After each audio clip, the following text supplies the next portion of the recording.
KUAM News Headlines is presented by Calvo's Insurance, serving Guam for 80 years. Matson Navigation, serving Guam and Micronesia for 20 years. The all-new 2018 Kona by Hyundai, available at Cars Plus. IP&E, fueling excellence. McDonald's of Guam, I'm loving it. And King's Restaurant, located in Tamuning and Dedido. Always open, always local.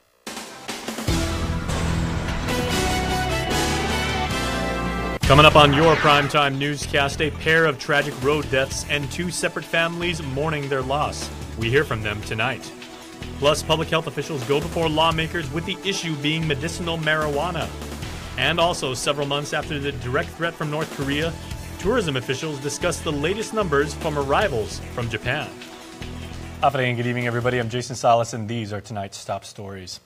Well, he was the youngest of three siblings, as the family of 23-year-old Zachary Dayrit is speaking out the day after losing him in a deadly car crash. It happened just down the street from their home, as Nick Delgado reports in tonight's top story. A mother in mourning. He's a loving boy. Everybody loves him. He cares so much about his nephew. I have a grandson named Ezra. He loves him so much. He loves everybody. He's just a loving, caring.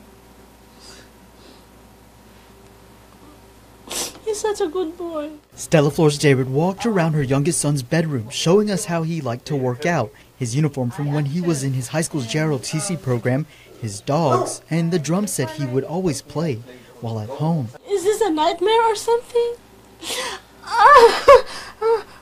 Until now, I can't believe this happened. I can't believe it's happening to me. She recalls the early morning phone call she received from the hospital about her son, Zach. So as soon as the lady says, Zachary is in the emergency room, I just told my husband, let's go. So we left. As we passed through Okudo, we saw the car on the side of the road like it's super smashed already. I already know it's his car. Police say Zach lost control of his car along Route 3 near Ukudu High early Monday. The car ran off the road, hit a guardrail before colliding into a concrete pole. Stella in fear of what would come next as they rushed to GMH. So as soon as we get there, my son's car. He's already in the plastic. And his head was all bandaged and everything. All blood all over. These are some of the last images Zach posted on his social media, his final moments, enjoying the night out with his coworkers at a company appreciation party in Tumon. He was a really good person. He was always there for me. He brought smiles to everybody. You know, he's always willing to help family. He always tried his hardest. He worked his hardest. Zasharay says she spoke with her brother Zach the night before the accident, as he would often check in on her son, his 6-year-old nephew. The family still in shock that he's actually gone. I miss him. I miss his company so much. He always checked me at work. If I'm hungry, if I ate, if he can see Ezra, if he can just hang out at my house. I'm sure wherever you are now, baby, I love you so much. And I just hope you help us.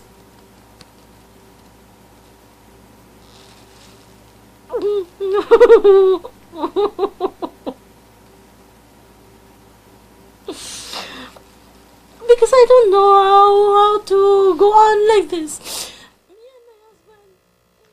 Rosaries for Zach are being said nightly at the Santa Barbara Church up in Dedido. Now, there is some more unfortunate news as friends and coworkers of the 37-year-old man hit and killed by a car early Monday returned to the site of the crash up in Dedido today. They put together a makeshift memorial in his honor, as the victim, Andrew Brewer, worked for the Agana Heights Mayor's office. Investigators say he was walking along Marine Corps Drive near Worcester Road when the accident occurred. Several who have called him a close friend and brother want answers. Tony was a good person. He never harmed anybody. I just hope that anybody that saw what happened, please come on. We miss you, Tony, and God be with you and the angels. Boy, don't you adjust, boy. Man, this guy was one of the hardest workers that I've known, whether it be voluntary, whether it be, working for, and he's very helpful, and still young, 33 years old. Just that he'll greatly be missed. No arrests have been made at this time as GPD's Highway Patrol Division is investigating both deadly crashes. A pathologist from the CNMI is scheduled to come to Guam later this week to perform an autopsy on both Anthony as well as Zach. In other news this evening, a new priest stands accused of clergy sexual abuse. Here are the latest details from federal court. Father Adrian Cristobal has been named in the latest filing in the District Court of Guam. The victim, 35-year-old LJC, has been identified only by his initials to protect his privacy. The former Barragata Parish altar boy alleges that he was sexually molested and abused by Father Adrian on several occasions from 1995 to 1997. One incident occurred after Mass. Though the teen thought he would be scolded for not tucking in his shirt, he does allege that Father Adrian told him to undo his pants so he could show him the proper way. Instead, the priest allegedly grabbed his penis and asked, "Do you like that?" That's when the priest allegedly masturbated the teen boy and continued to ask, "Do you like that?" The boy was able to push the priest off him and then run home. In a separate incident during a retreat at the private Ipan Beach, the teen reports Father Adrian called the altar boys one by one into a big tent. Though LJC refused to go when his name was called, he could hear other boys saying, "Stop, you're hurting me." After that retreat, LJC noticed some altar boys never came back to serve Mass. A final incident occurred after a funeral Mass. The priest allegedly locked the door and grabbed LJC's penis, putting the teen boy in pain and prompting him to push the priest off him and run out. In other instances, the victim reports Father Adrian hugged and caressed his ear, making him uncomfortable. He'd ultimately quit being an altar boy, but acted out as a cry for help. LJC is suing for $5 million. Though Father Adrian is listed in the Archdiocese of Agana's clergy directory, his status reads, priest on mission. Father Adrian is a former chancellor of the Archdiocese of Agana. When Archbishop Michael Burns came to Guam, he made the controversial decision to send Father Adrian to Canada to study canon law. In other island news headlines from the mainland, funeral services have been set for Tuesday in the state of Texas for the airman murdered on Andersen Air Force Base last month.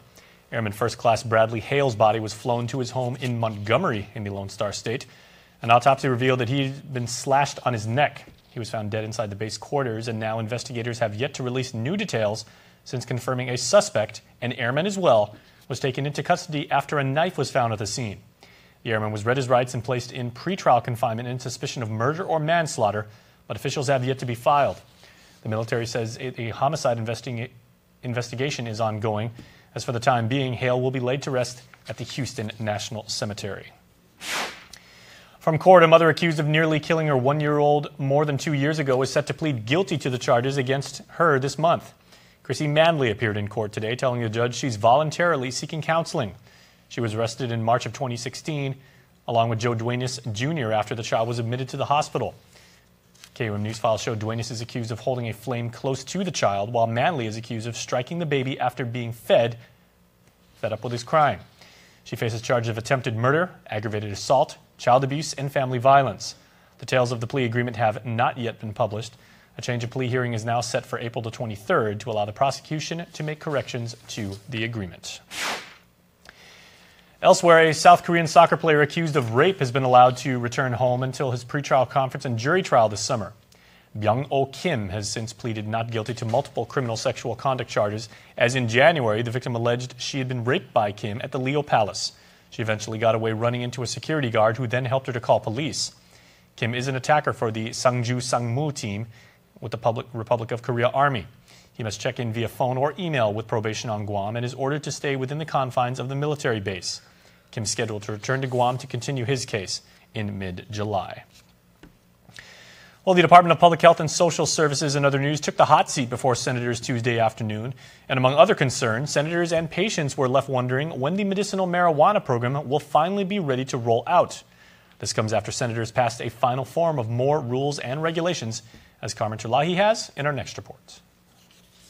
It was in 2014 that the Joaquin Casey Conception Compassionate Cannabis Use Act passed, legally allowing medicinal use of marijuana on Guam.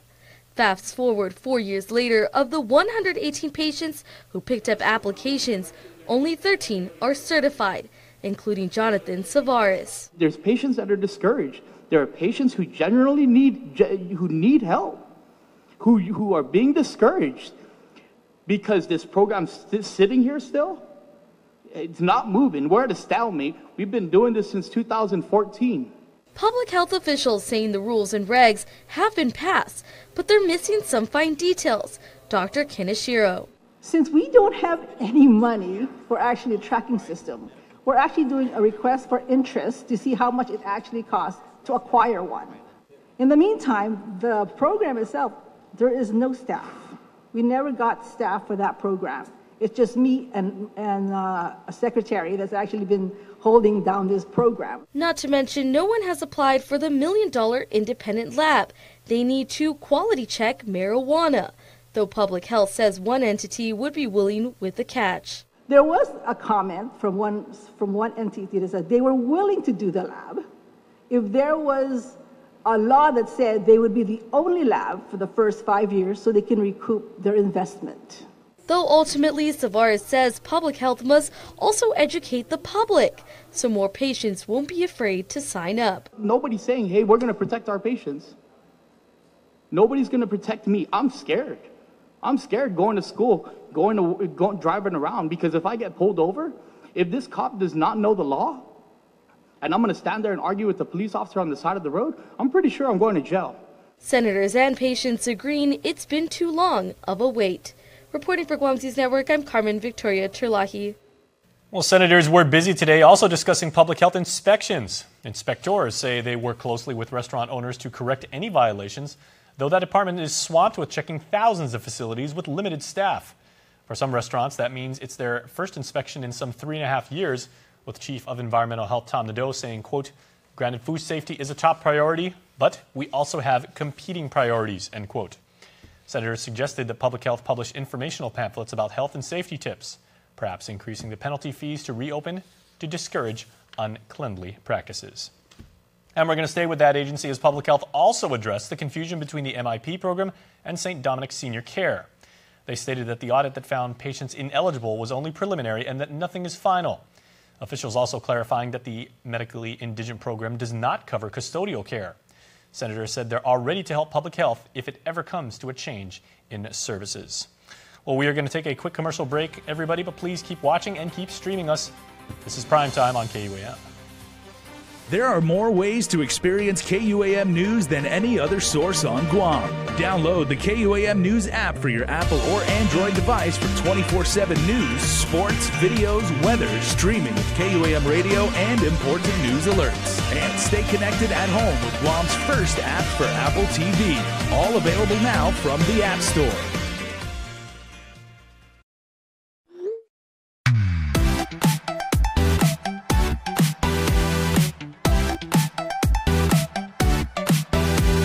Half the day, I'm in the club.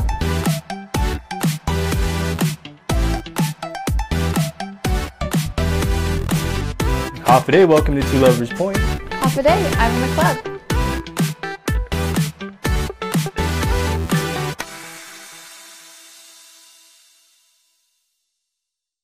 At Island Cancer Center, we treat our patients and their families like our family. We have all been touched by cancer, and it is important to feel comfortable and secure under the care of our health professionals. You can count on us for skilled cancer specialists, the most advanced cancer-fighting technology on the island, and a commitment to caring for you or your loved one with compassion, respect, and empathy. Our family, treating your family. Island Cancer Center, located on Guam Medical Plaza. Visit us at islandcancercenter.com or call 646-3363. There are more ways to experience Guam via KUAM News, giving you what you want, when you want, and how you want it. From smart devices, Alexa, what's in the news? Here's your flash briefing. Over the web, on mobile, on streaming platforms, with immersive, interactive formats. And via social media, where it's more than just content, it's conversation. More ways to keep you informed and entertained whenever you want it, wherever you are, on whatever device you're using. Welcome back to Primetime, my friends, as the deadline to file your taxes is just a week away. Now, to speed up the process, your friends at Tax have announced that they have satellite locations which open the 16th and 17th. Only those dropping tax returns without payments can head to the Micronesia Mall and again shopping center courts from 10 a.m. to 4 p.m. on those days. If you do need time to pay, extension forms will also be available at the satellite locations, but you still could be penalized for not making payment by the April 17th deadline. Taxpayers ready to make payments can file at the Tax's normal Barrigada, the Department of Administration, Treasurer of Guam office on the first floor of the ITC building, and the Department of Public Works One-Stop Center in Upper Tumon. Well, things may be positively looking up in Guam's Japan market since the threats aimed on the island by North Korea. The number of Japanese tourists has decreased significantly. Officials from the Guam Visitors Bureau met with the legislature's tourism chair, Senator Dennis Rodriguez Jr., this morning for an informational briefing on the current status of the situation. Our Kiani Mandiola was there, and she files this next story. Tourism, one of the drivers of Guam's economy. As of 2016, the industry has generated over $250 million in tax revenues, $1.85 billion in tourism economy sales, and has provided more than 20,000 jobs on Guam. But recent threats from foreign nations have also threatened one of the most important markets for the island. Bill Nault is GVB's Japan marketing chair. The decline of the tourism from Japan was a fast-paced drop right after the North Korean threat, causing the reduction in Japanese tourists and the number of incoming flights from Japan. But things may be looking up. It does seem that our partners are seeing some light in the upcoming future. The drop in group numbers have actually started to stop. We have started to see group requests coming in for the near future and far future. Since the Japan decline, the number of Korean visitors has risen. And while this has been able to sustain the industry, it doesn't necessarily make up for the loss. In the first quarter of 2018, statistics show that Japanese tourists spend an average of $480 per person, which is double the spending average of a Korean tourist. And while Guam may be gaining interest once again from Japanese visitors, GVB President and CEO Nate DeKnight says that some issues are going to be addressed. Seat capacity is something we've been really focused on the last couple of years, as it's going to be key to increase the seat capacity to be able to turn the market around. With flight reductions from Japan, GVB is looking into solutions to regain more air seats, one of which and their current focus is charter flight support. Can you just explain the amount and what you foresee being spent from GVB and of course the revenue return? It will go anywhere from, I would say, close to 40,000 per flight to 100,000 per flight, depending on the airline and at the season.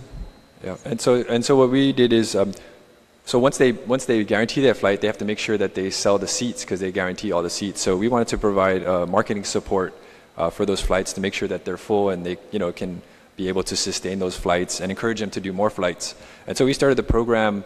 So we offer 2,000 yen, so it's roughly like $20. But this year, because we really our regular service with the loss of Delta Airlines really decreased, we're projecting about 64,000 charter seats in the market. So this has really helped sustain us. Another question raised by Senator Regine Biscoe-Lee: would the market be negatively impacted with the implementation of the 2% sales tax?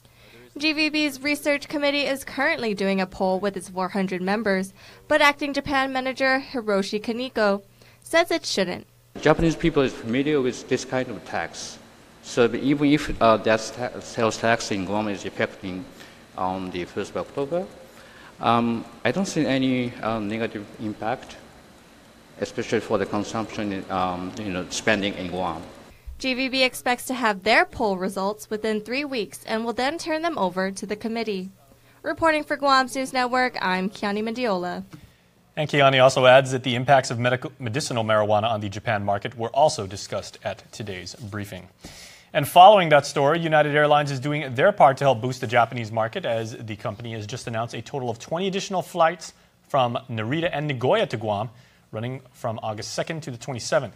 Now, of these flights, 13 operate out of Tokyo's Narita Airport and 7 from Nagoya, using 120-seat B737-700s and 166 seats B737-800s.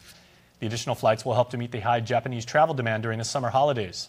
United is currently the only U.S. airline operating flights between Guam and Japan and operates more than 40 regular nonstop weekly flights between Guam and 4 Japanese cities. The company continues to monitor market conditions and will adjust capacity to meet travel demands. Well, more improvements are in store for the heavily used Guam Sports Complex right up the street from us here in Harmon, as officials broke ground on baseball park enhancements, including a new concession facility and restrooms, expanded sidewalks, and an additional parking lot. The $800,000 in funding comes from a federal housing block grant administered by GURA, with the complex serving more than 50,000 residents in the surrounding communities. The sports fields have actually been in planning and development for more than 40 years.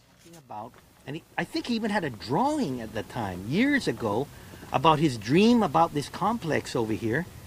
And, you know, though he's not with us here physically, I know he's up there in heaven looking down and really shaking his head with affirmation on the progress that's been made, particularly to this area here.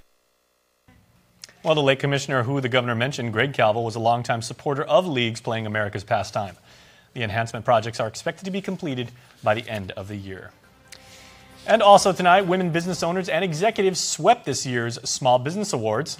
This is the 28th year of the awards, sponsored by the U.S. Small Business Administration's Guam branch. The ceremony held at the Guam Museum recognizes those who've made an impact in advocating for the interests of small business. Again, all the 2018 winners are women, including Christine Lujan, Vice President of Marketing and Public Relations for Triple J Enterprises, who won Women in Business Champion of the Year. Now, the other winners were Major Josephine Blas from the Guam National Guard for Veteran Small Business Champion of the Year, Melanie Mendiola, Executive Director of Farm to Table, Jocelyn B. Miyashita, Senior Vice President and Chief Credit Officer for the Bank of Guam, and B.O.D. Camacho of Fundorti, winning Home-Based Business Champion of the Year. Congratulations to all the nominees and to all the winners. Please stay tuned, everybody. We are back right after this.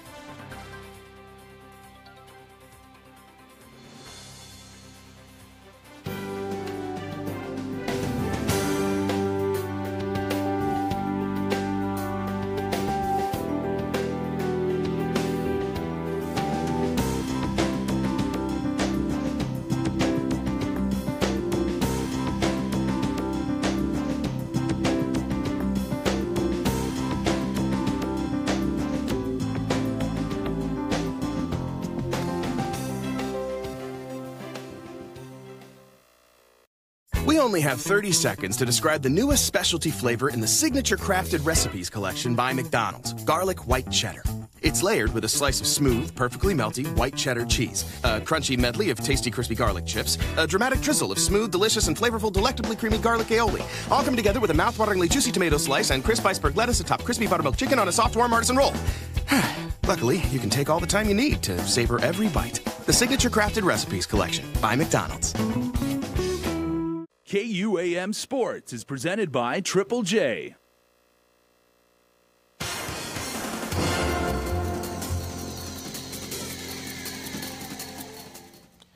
Dave Delgado here for KUAM Sports, brought to you by Triple J. I have some golf news I'm going to get to on how you can help the winning Steelers raise funds for their upcoming youth football season. But first off, some men's basketball highlights from the FD Phoenix Center.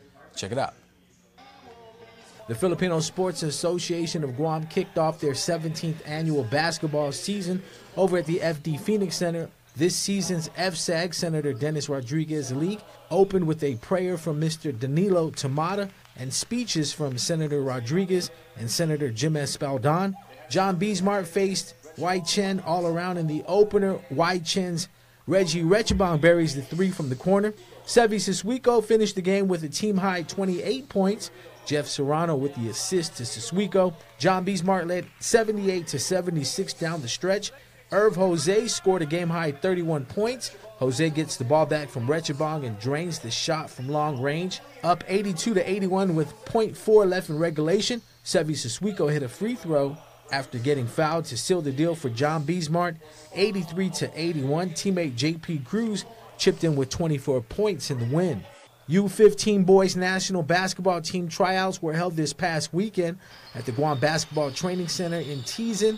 Tryouts were held in preparation to the FIBA Oceania Games to be held in Papua New Guinea in December. 40 players showed up for the two-day tryouts looking to earn a spot on the junior national team. We're just looking for guys that, show great effort. They're great teammates. Obviously, they got to have skill and talent.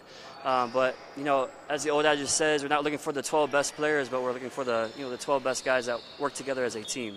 Once the team is assembled, they will start their academy and training process. Practices will start in August and be held 3 days a week for conditioning and building team chemistry. As the games get closer, wrapping up the practice schedule to 5 times a week, just so we can prepare our bodies and make sure we're fully prepared as a team.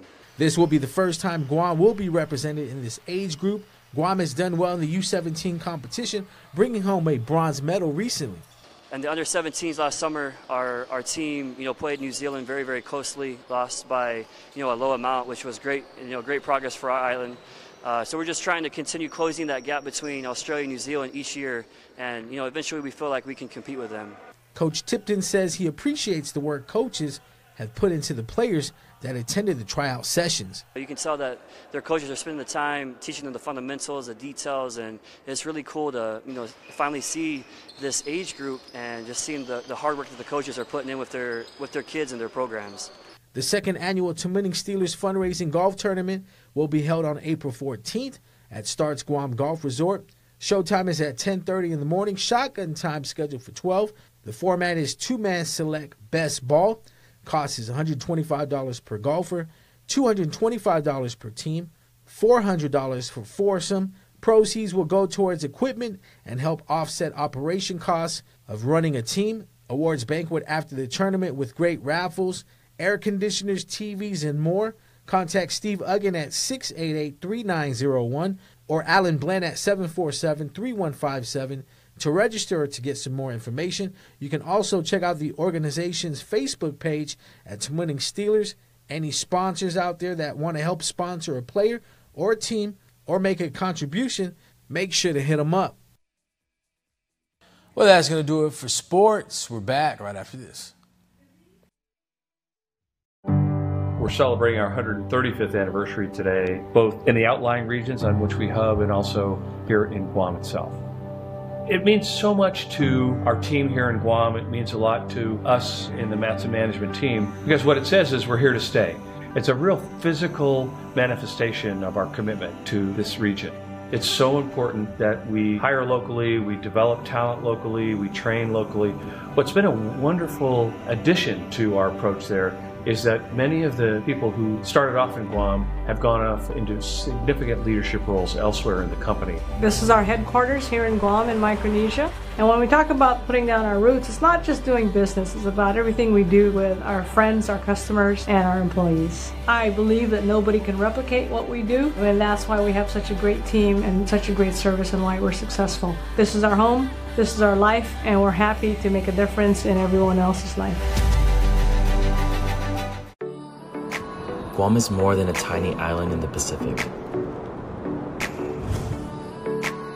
This magical place is where I call home. This island inspires me to learn and explore what's around me.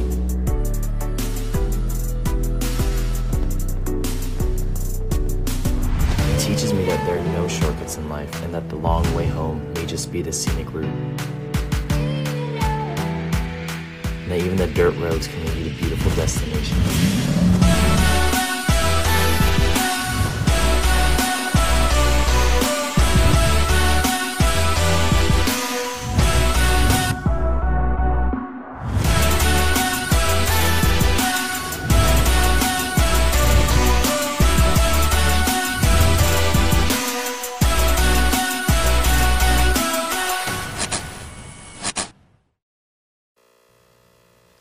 We have an extra special member of the Cold Stone Creamery Birthday Club, Singular. Check it out. Happy birthday wishes going out tonight to Caden Keahi Esmeno. Caden is our sole birthday recipient tonight. So Caden, the stage and the limelight are yours, and we all wish you have a very, very happy birthday. Happy birthday to everyone from the Cold Stone Creamery Birthday Club and KUAM, which you can be a part of. Just go to KUAM.com and register. And please stay tuned because there is much more coming up right after this break. Closed captioning is brought to you by IT&E.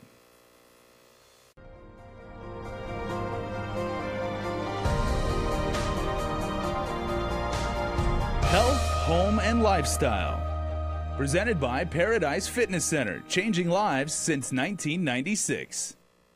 Welcome to News Extra. I'm Carmen Victoria Chilaki, and in our lineup tonight, we'll fill you in on Saturday's Guam is Good Food, Art, and Wine Festival. Learn about the signs of a stroke with the Guam Regional Medical City, and also meet another great teacher.